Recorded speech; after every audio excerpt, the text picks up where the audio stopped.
Hi, Jeff Mullins here. Today we're going to talk about assuming you have salvation. So, are you saved?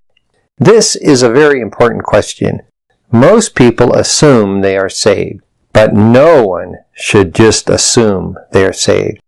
This is because each person begins life as unsaved. Something must happen for a person to become saved. It is appropriate that you might begin to ask yourself, well, am I saved? This is a good question. This is a question that the Bible itself compels each individual to ask. Jesus spoke about the many people who assumed they were saved, but were not saved at all. The words of Jesus are recorded in Matthew chapter 7. They warn, "Not everyone who says to me, 'Lord, Lord,' will enter the kingdom of heaven, but he who does the will of my Father who is in heaven. Many will say to me on that day, 'Lord, Lord, did we not prophesy in your name? And in your name cast out demons? And in your name perform many miracles?' And then I will declare to them, 'I never knew you. Depart from me, you who practice lawlessness.'" Jesus also taught, again recorded in Matthew chapter 7, that only a few will be saved compared to the many who are lost. His exact words are these, "Enter through the narrow gate, for the gate is wide and the way is broad that leads to destruction, and there are many who enter through it.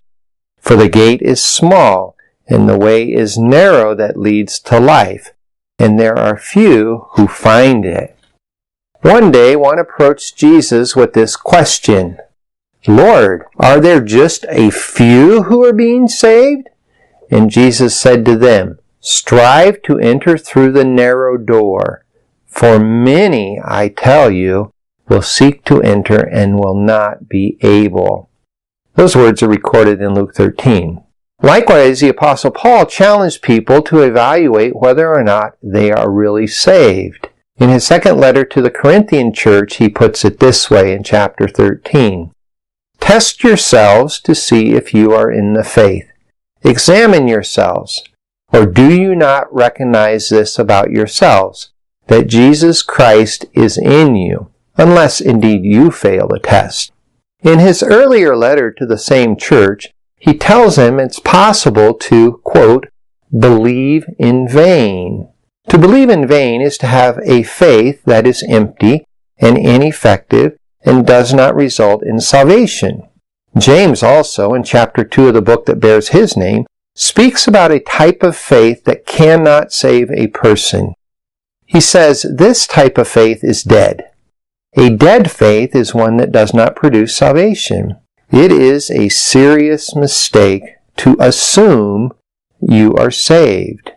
It is a very dangerous thing just to take it for granted that you are saved, because no one is automatically saved. The person who is unsure of their salvation is likely not saved.